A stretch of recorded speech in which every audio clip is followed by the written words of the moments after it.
On the morning of May 18, 2026, FBI agents pulled up to a house in Ashburn, Virginia, and found $40 million sitting inside it.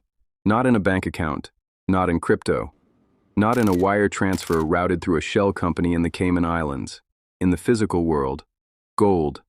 303 1-kilogram bars of solid gold bullion stacked in a residential home in suburban Virginia, alongside $2 million in cash and 35 luxury watches.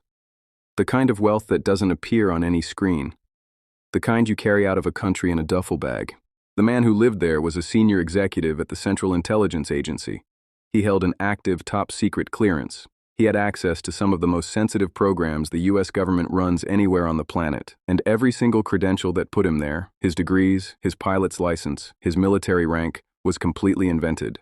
How does a man build a 20-year lie inside the most scrutinized hiring system in the world? And what happens when the thing that finally exposes him isn't a spy, a tip, or a rival, but a missing gold bar?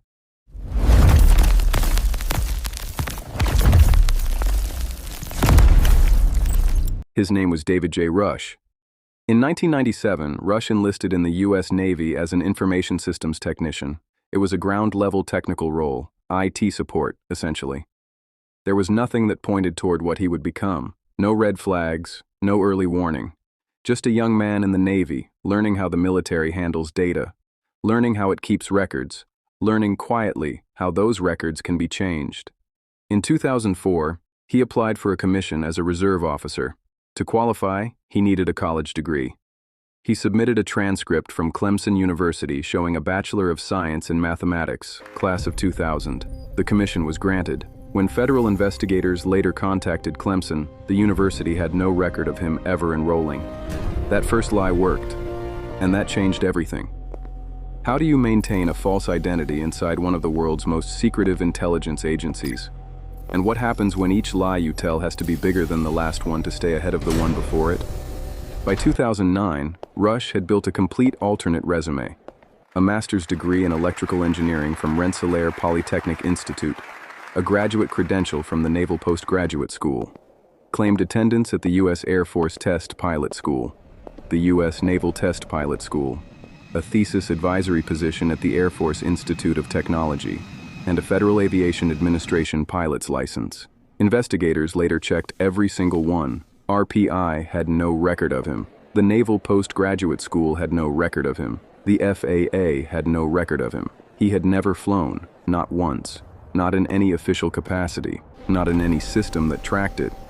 He applied to the CIA twice in 2006. Both times he didn't make it through. The third time, in 2009, something went differently. He was hired. He was granted a top-secret clearance with access to sensitive compartmented information, the highest tier of classified access available to non-intelligence community outsiders.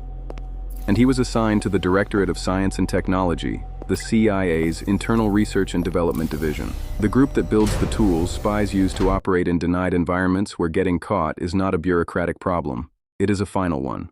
Rush was not a spy. He was something more useful. He was an insider, and now he was inside the right room. Within that role, over years, Rush rose to the Senior Executive Service, the civilian equivalent of a general officer.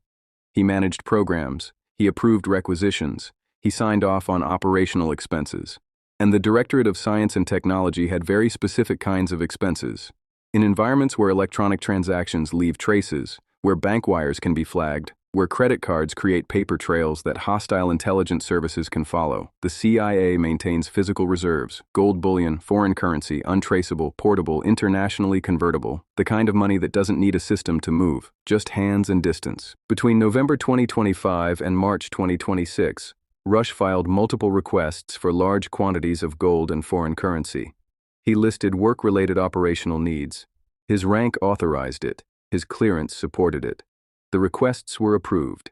303 1-kilogram bars of gold were issued to him, each one stamped, government property, each one weighing just over 2 pounds. He took them home. Why does an intelligence organization that exists to detect deception repeatedly fail to detect deception inside its own walls?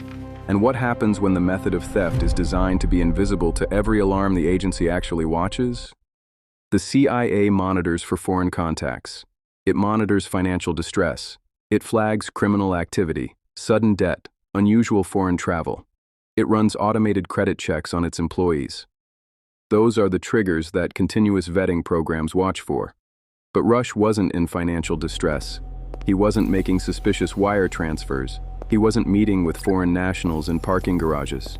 He was quietly converting government-issued operational assets into physical gold, stacking it in a room, and building a fortune that lived entirely outside any database.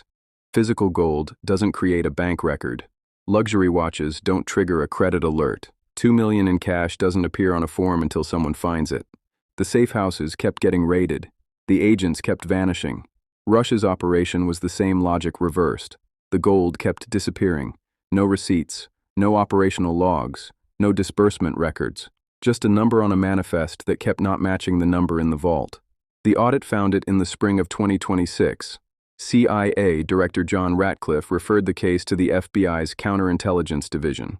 A search warrant was executed on his home in Ashburn, Virginia on May 18th. Agents walked through the front door and found the bars. All 303 of them, the same ones, still stamped with their government markings, still in a residential house in a suburb 40 miles from Langley. Rush was arrested the following morning. He had also been stealing in a quieter way for over a decade.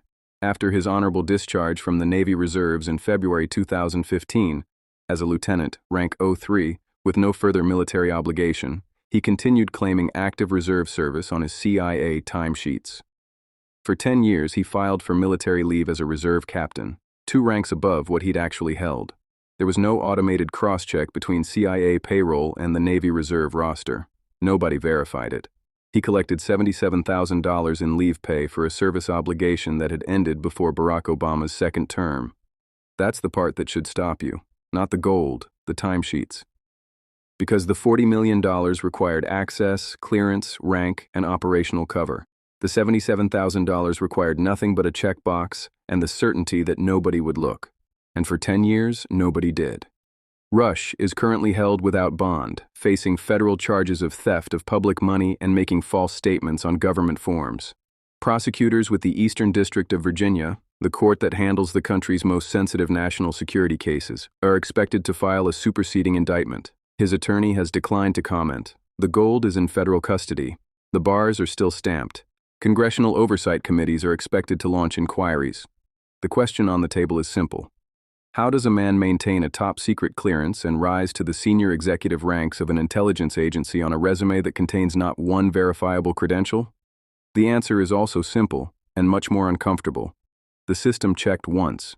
In 2009, it found nothing wrong, and then it stopped checking. The vetting process assumed that because the lie worked the first time, there was no lie. One gold bar weighs 2.2 pounds. It fits in a coat pocket. It leaves no fingerprint in any financial system. 303 of them disappeared from a secure government vault without a single automated alarm. The CIA builds its entire operating theory around the idea that secrets can be hidden. Turns out, it was right.